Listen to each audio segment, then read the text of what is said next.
Hi, I'm Chief Donnie Williams with the Wilmington Police Department. I hope you enjoyed our first episode of Behind the Badge. This is our second episode, and today we're going to talk about evidence and what happens to it when it's turned in at the Wilmington Police Department. Normally, we would be sitting at the blue table, but instead of sitting at the table, we're going to go downstairs to our evidence area. Assisting me with this will be our evidence supervisor, Mr. Tripp Kennedy. Thank you, Chief. All right, we're down here at our evidence processing table, and full disclosure, it's been about 15 years since I've turned in a piece of evidence, so I'm gonna let young Tripp handle most of this.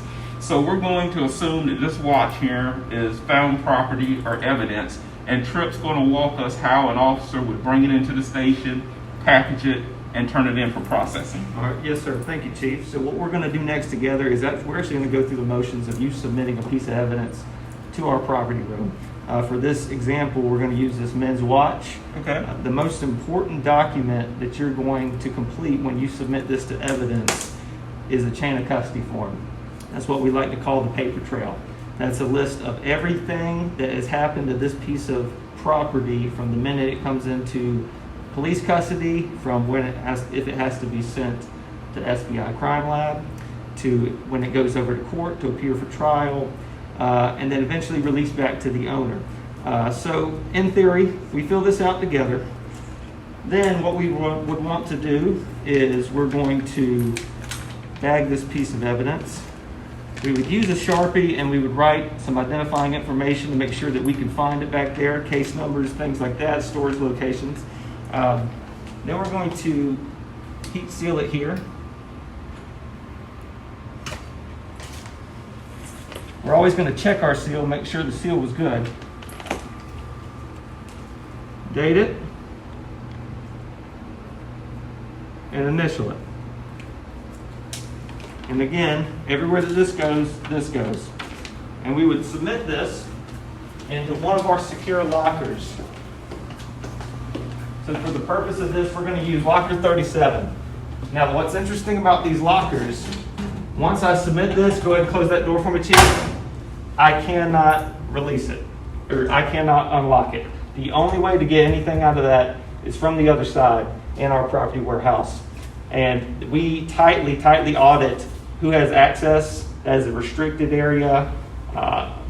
Even the chief of police, you'd have to get escorted back there, sir. And I'd like to show you what that looks like.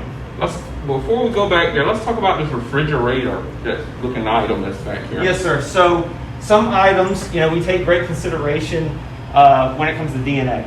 And some items, through, the standards of the state or the SBI, they give us guidance on items that might need to be kept at room temperature, and then items that might need to be refrigerated or frozen. So this is just a secure area.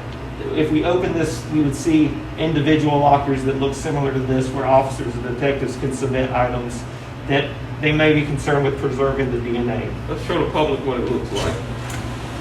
And again, all of these, if we have an item and we were putting it in locker 61, we would lock it, and it cannot be unlocked, and then they would drop the key in there with that item.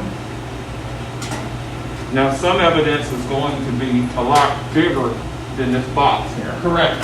And if someone turned in a rifle, here I'm assuming? Yes, sir. We got different dimensions for different purposes. Some of the really larger ones are right here. Now, what do we do with stuff that will not fit in any of these? Because I've seen slot machines we turned in, and safes and other things.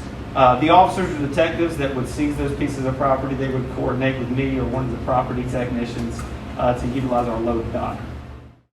All right, Chief, before we can get to go any further together, I'm actually going to have to let you sign into our access, our visitor's log. Only authorized personnel can be back here, which is only a team of about 4 people in the whole department. Okay. And just because I'm signing you in, you're going to have to be escorted and accompanied by somebody the entire time. So we're going to put the date. And you'll just sign that for me, sir?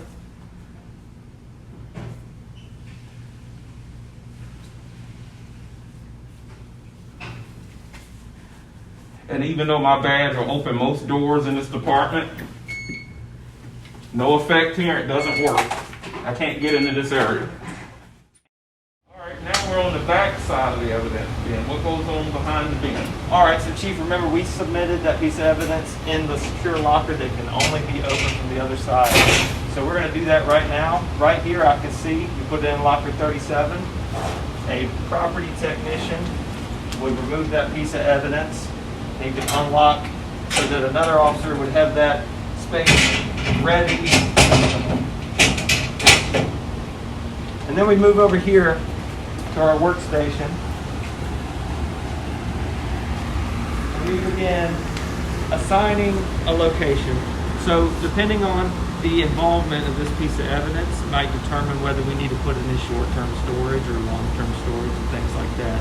But we take great consideration in the general statutes that give us guidance in terms of the length that we are required to preserve pieces of evidence. Now, let's say this has no more evidentiary value.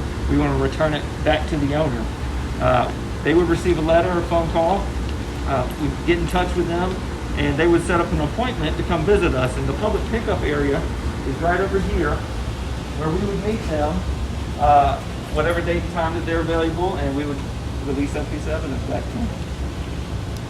Now, this evidence would be best case scenario because it's getting released back to the public and it's not accumulating here at the police department. We have evidence that's been here since the 70s, correct? Yes, sir. What type of evidence do we have that's in that situation where it's been here since the 70s? So some examples might be cold cases, any sort of unsolved violent crime, or whatever the general statute says, those high-class felonies. We're required to keep those items for as long as it takes as the case remains unsolved. Okay.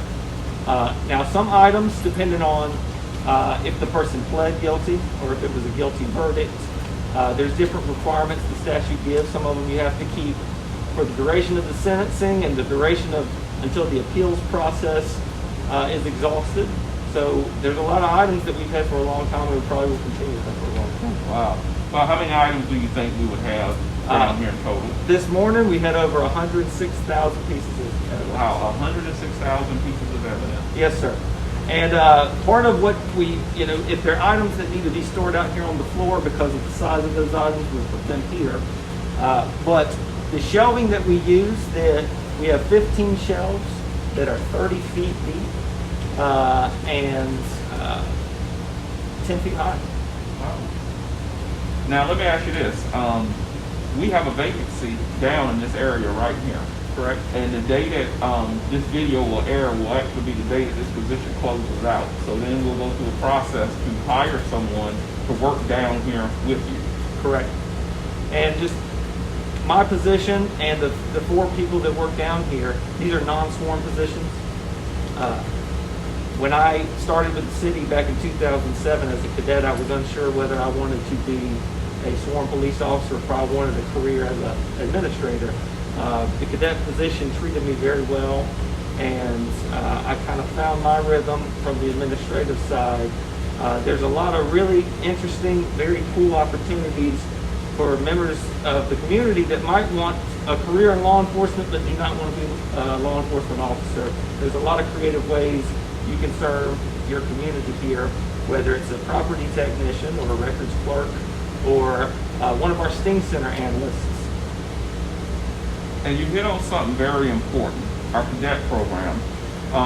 I too was a cadet. So here you have 2 former cadets that chose different paths within the organization. I wanted to be a Wilmington police officer from day one, and my goal was to ultimately be a police sergeant, which I achieved that goal, but God had other plans for me. But the point is our cadet program is a neat program. If you're in school, we still offer tuition assistance and reimbursement, and we pay you. And depending on the needs of the department, you can end up at the front desk, you can end up in criminal investigation, or one of our other divisions helping out. Correct. Well, Tripp, I want to thank you and your staff for what you do. Our civilians are a very important part of our organization, and without them, we could not make this place function. The sworn officers cannot do it alone. And again, just thank you for what you do and keeping up with all of our evidence for us. And to the public, thank you for enjoying this episode of Behind the Badge. And as always, if you're interested in joining us behind the badge as a sworn officer or as a non-sworn officer, go to our website at wilmingtonnc.gov employment. We are looking to hire you if you're interested in coming to work with us. We are undecided on what our next episode will be, but if you have ideas, things that you're thinking about that you would like to see, email them to us at officeofthechief@wilmingtonnc.gov.